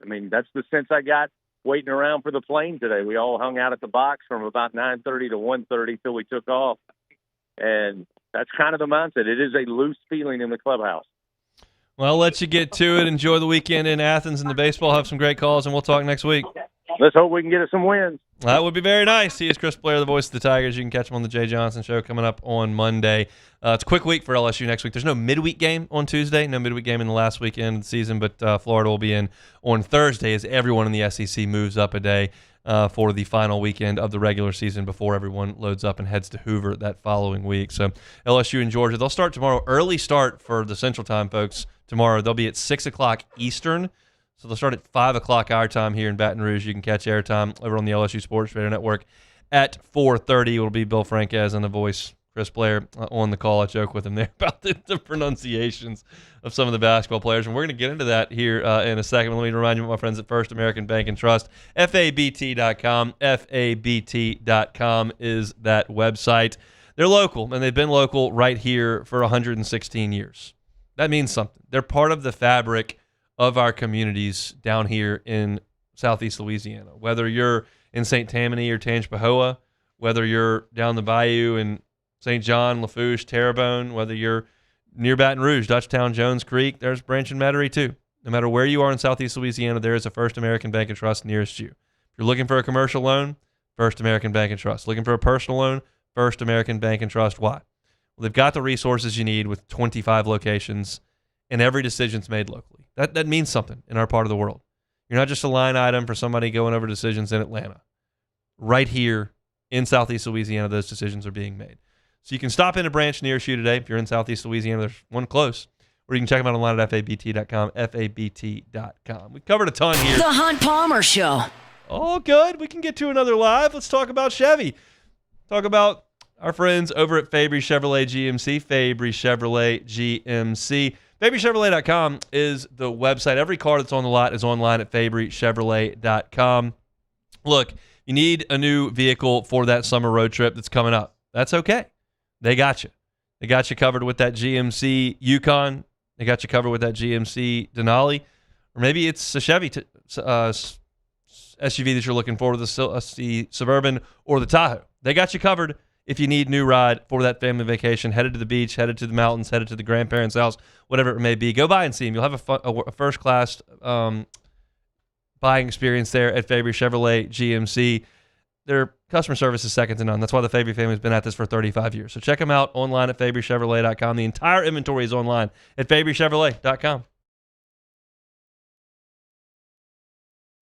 Transform your living space with Lacoste & Young Remodeling and take your home from outdated to outstanding. Redefine your kitchen for the ultimate culinary experience or elevate your daily routine with a spa-worthy bathroom retreat. Our skilled team brings 3D modeling to life to ensure your vision becomes a reality. We believe luxury should be accessible and offer tailored solutions to fit your budget without compromising quality. So contact us today for a free estimate. Lacoste & Young Remodeling, providing perfect solutions for your dream home.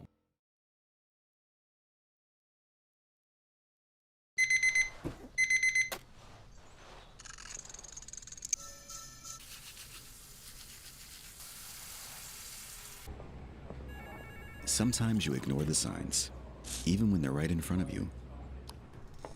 Problem gambling isn't always easy to spot. Know the signs. Set your limit. Learn more about healthy gambling habits by visiting us online or text or call for free confidential help now.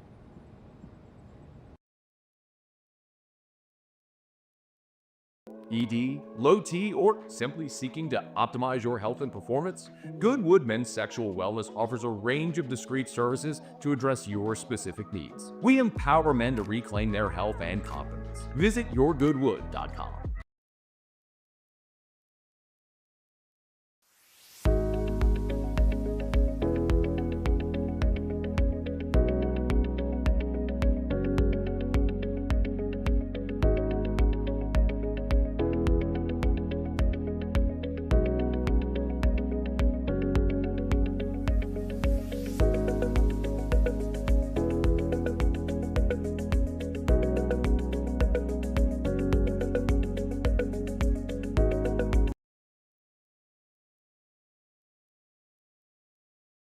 After a decade of working in private duty nursing, I know how hard it can be to find compassionate care for the ones that you love the most.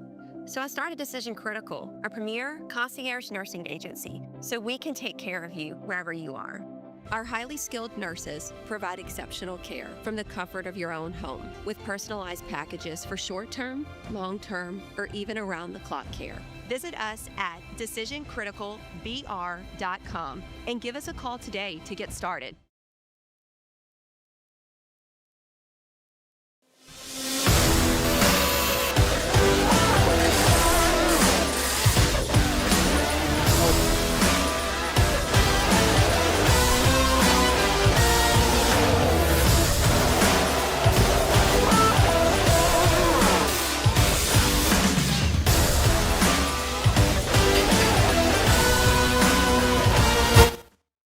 You're listening to The Hunt Palmer Show, brought to you by Sagrera Farms.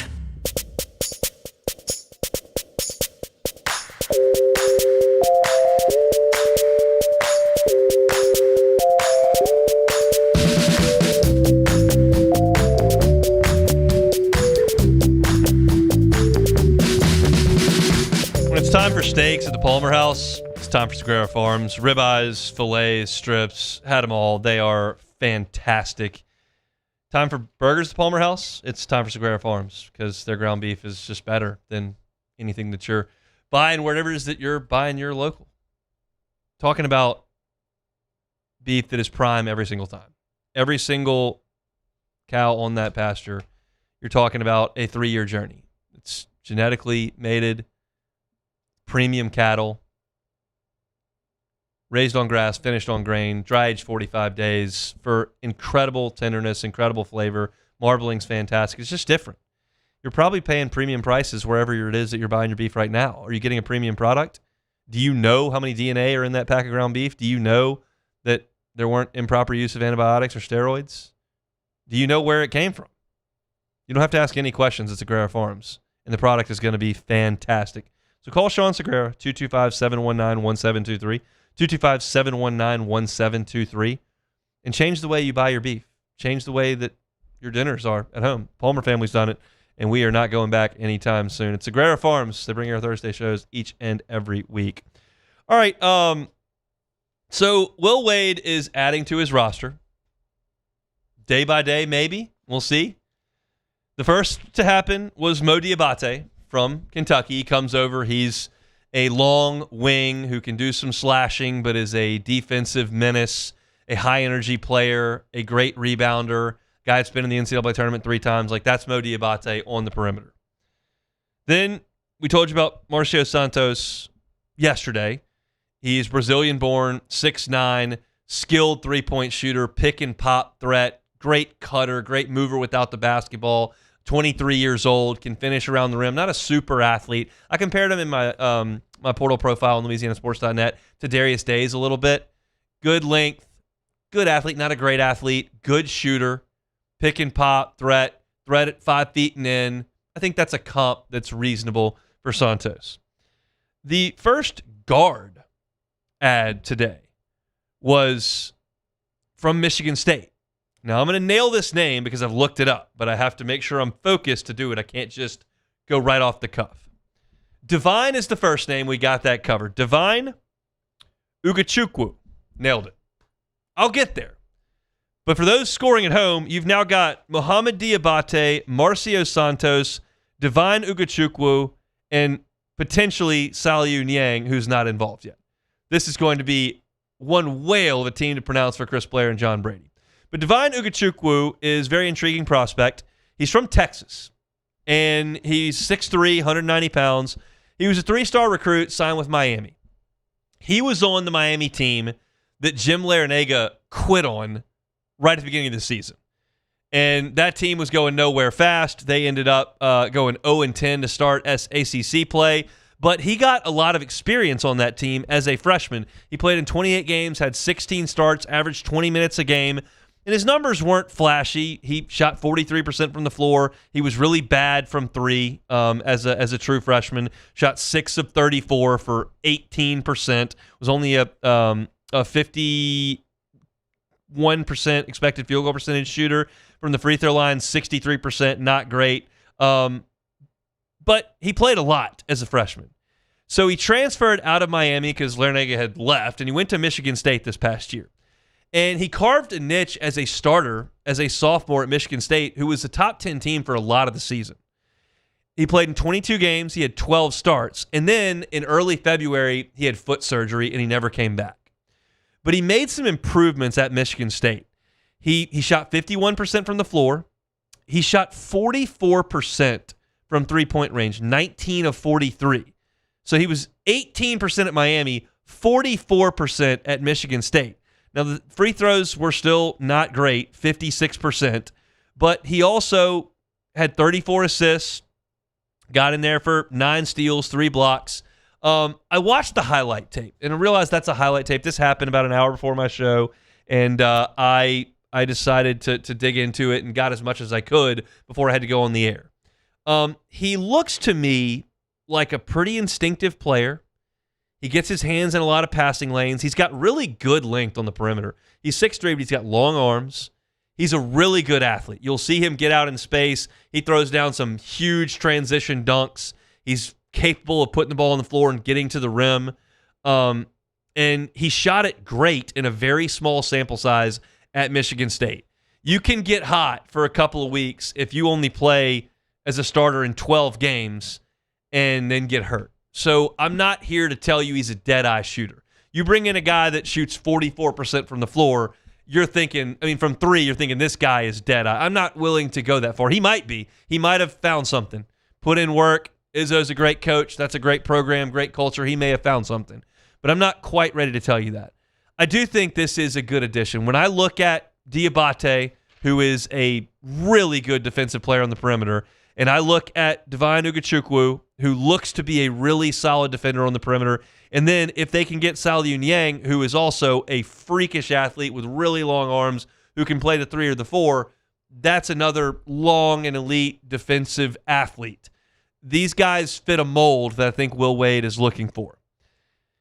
I need LSU to come up with a couple more things. And keep in mind, this is only 4 guys that we've got that we think are in the boat. 3 have been confirmed, and 1 with Saliu Niang that we believe will happen any time now. They need a point guard that's a true distributor.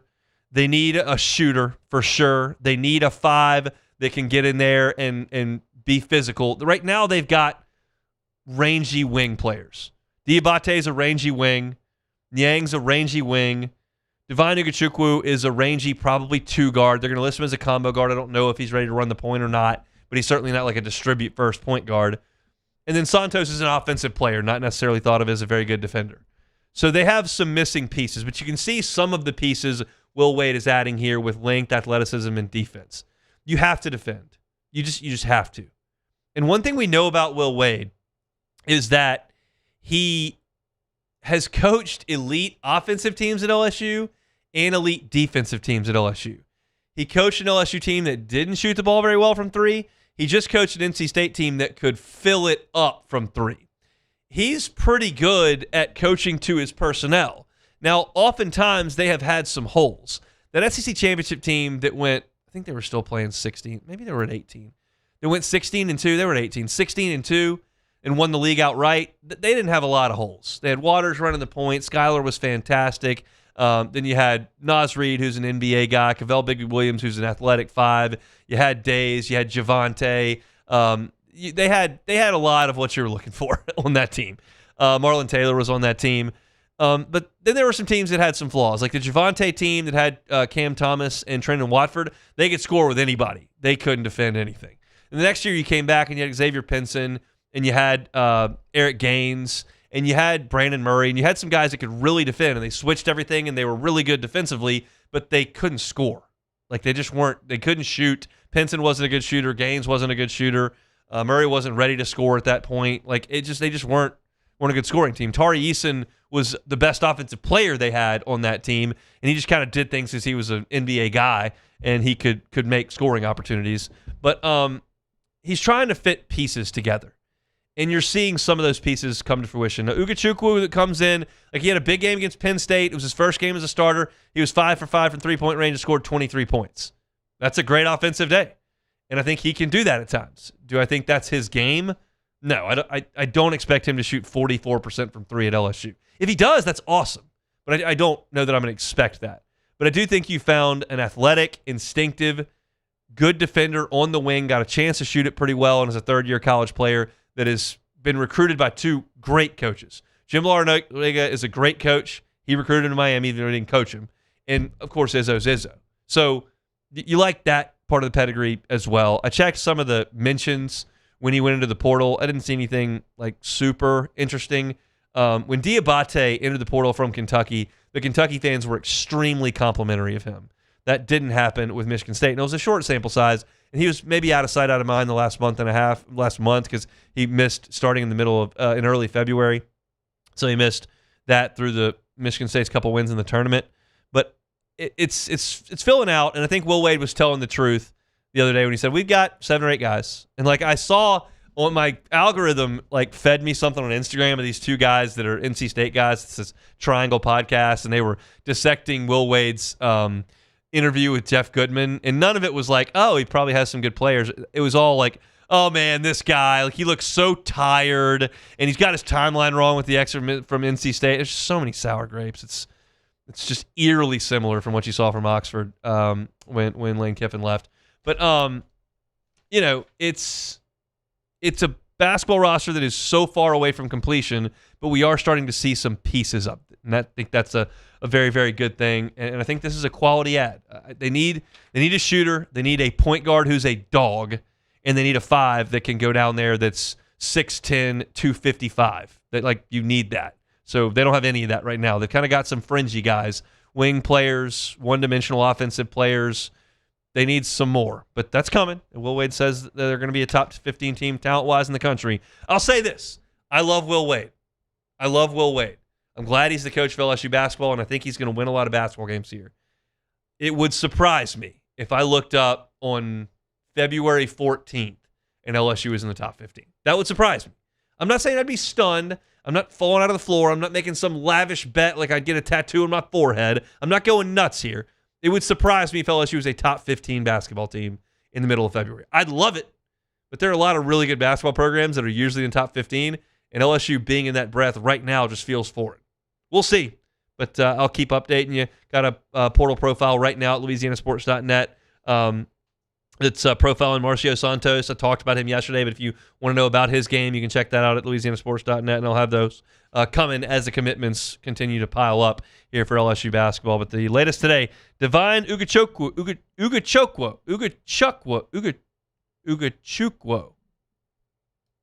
I missed it. No, it's Ugachukwu. You said it right the first time. Yeah. Ugachukwu.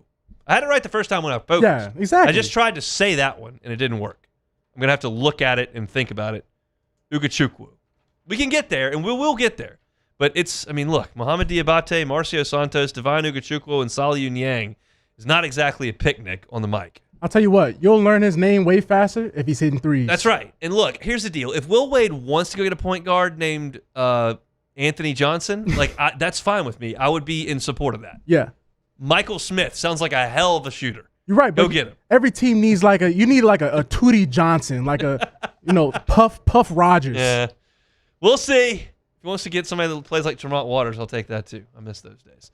All right, let me remind you about my friends over at One Bath & Closets. OneBathAndClosets.com is the website. David Duvall and his team, 30 years redesigning and remodeling bathrooms and closets. Yours could be next. Safety is a big deal in the bathroom, especially as folks age. So if you want to make sure the aging person in your life is mitigating that risk in that bathroom, talk to David. He can put in non-slip floors. He can put in some guardrails around some slippery areas. They can do a walk-in tub for convenience and safety. They can do a shower with a bench in it. All those things can mitigate the risk in the bathroom. So if there's someone aging in your life that you love, that you'd like to talk about mitigating some of that risk in the bathroom, David can absolutely do it. Go to onebathandclosets.com.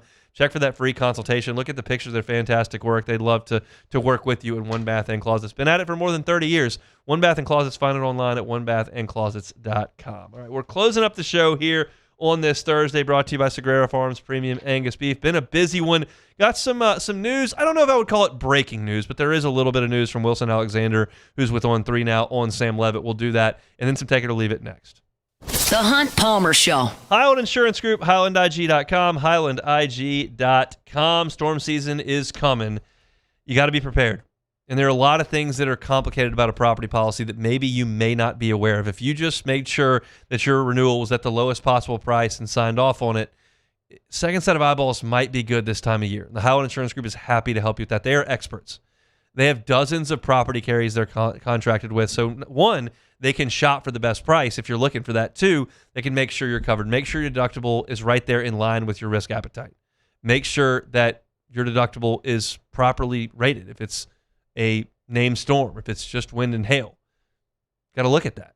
Business interruption. If you're not able to go into work for 2 weeks, are you going to get paid on that? What's the limit? These are the questions you need to ask yourself before storm season, and the Highland Insurance Group, Jonathan Carbo and his team, is happy to help you with that. Check them out online at highlandig.com. They can help you out throughout the state. They're on highlandig.com. Parrish Construction and Roofing, trusted by champions, built for Louisiana. Do business with someone you know. Parrish Construction and Roofing. Parrish Construction and Roofing. ParrishBuilt.com.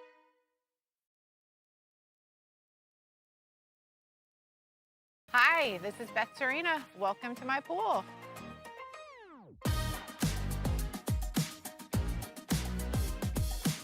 The first time I saw this beautiful pool, it exceeded every expectation that I had. They were able to get everything we wanted in this pool. It is a beautiful pool. We live out here, we eat out here, we watch TV out here. This is like our living room outside. We love this pool and everything about it. When we decided to build our pool, we called a great friend who is one of the best pool builders in the country in North Louisiana, and we said, who would you choose to build a pool in Baton Rouge? And without a hesitation, he told us Russell Pools. He said their history, tradition of great builds, great pools was unmatched. So of course, who did we call? Russell Pools. The advice I would give to anyone looking to build a pool is first call Russell Pools. They'll do an incredible job. It'll be incredibly organized. It'll be time efficient. And you will have your pool in no time.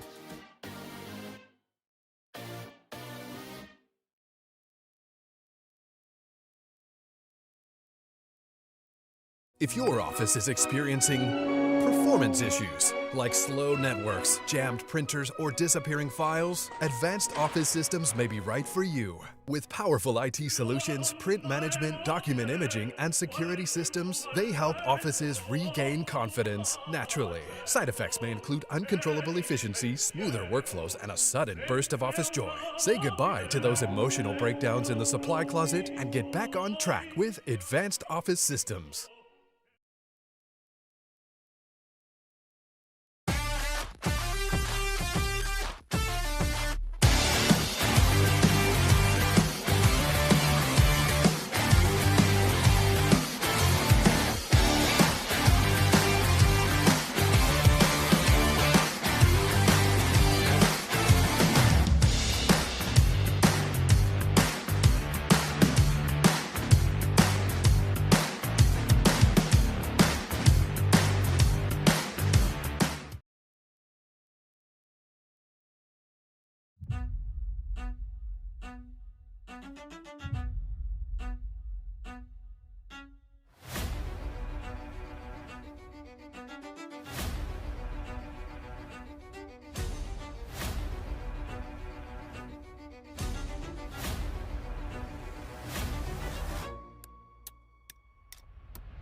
This is the Hunt Palmer Show, brought to you by Sagrera Farms.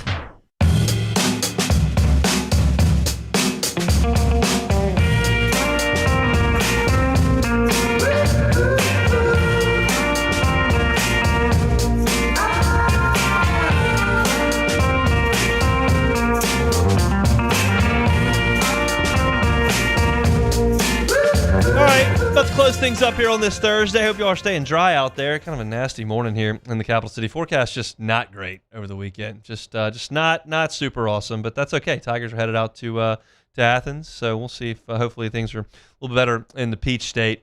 A little bit of it told you. This is not breaking news. I don't think I teased it as such, but an update from Wilson Alexander of On 3. Lane Kiffin has confirmed to Wilson over at On 3 that Sam Levitt is on track to be fully cleared for football activities for fall camp starting August 1st. So hopefully he's able to do a good bit in the summer, get out there with those guys. There was, of course, the video that Levitt put out of him running sprints out of the practice field. So it's step by step, and this is all part of the process that we all knew once Levitt even visited LSU that he was going to need some time, but that they expected he would be ready to go for fall camp. He was limited significantly in the spring. We did not see Sam Leavitt do a heck of a lot, but he got some mental reps. Lane Kiffin has lauded his work ethic and his engagement, even while not involved in every practice repetition. That guy's going to be a huge, huge piece to what LSU does offensively and the team does in the fall. So hopefully he's able to be full speed when they get out there for that first fall practice, and he can see those fake bullets flying in a non-tackle setting for him, for Lane Kiffin's offense, because they're not exactly easing into things with Clemson and Tiger Stadium. So according to Wilson Alexander of On3, Sam Leavitt expected to be ready for fall camp, full go, as he's moving around a little bit. Summer workouts are upon them. All right, take it or leave it.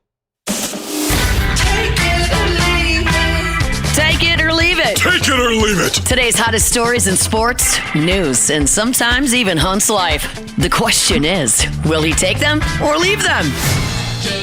All right, let's get this started with the Cardiac Cubs. 3 straight walk-off wins for the Cubs.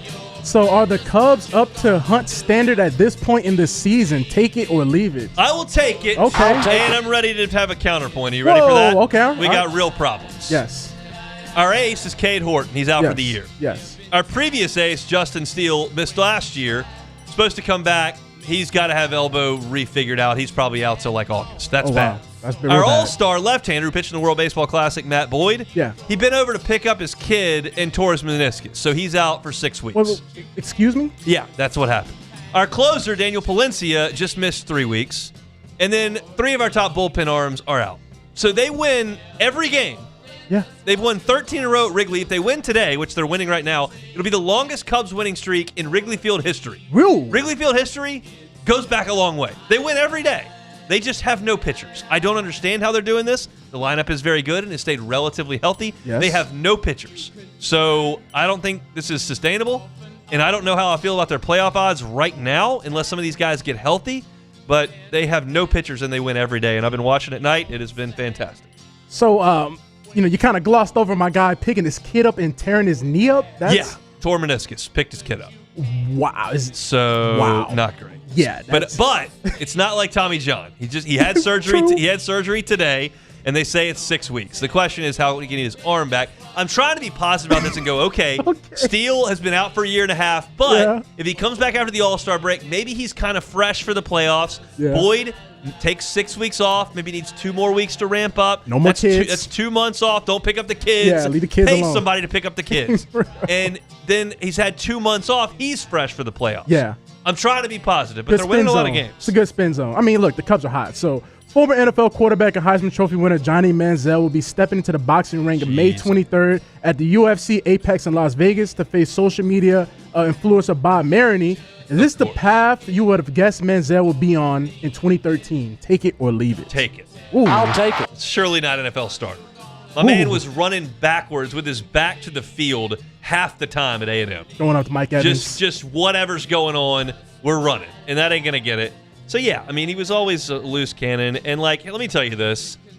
Everyone can watch exactly what they want to watch. I'm going to watch PGA Tour events on Thursday morning. That's psychotic behavior. I get it. No one wants to do that. Yeah. I go watch LSU practice baseball in October. That's psychotic behavior. You watch what you want to watch.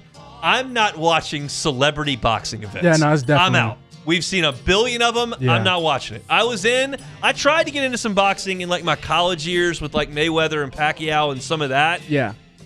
I'm out. I'm and certainly not watching celebrities. I'm not watching 91-year-old Mike Tyson go out there and try to throw punches. Yeah, it ain't happening. Jake Paul, come on, man. No, what is this going no on? chance. All right, so Netflix is close to an NFL deal that is likely going to include the Week 1 game in Australia.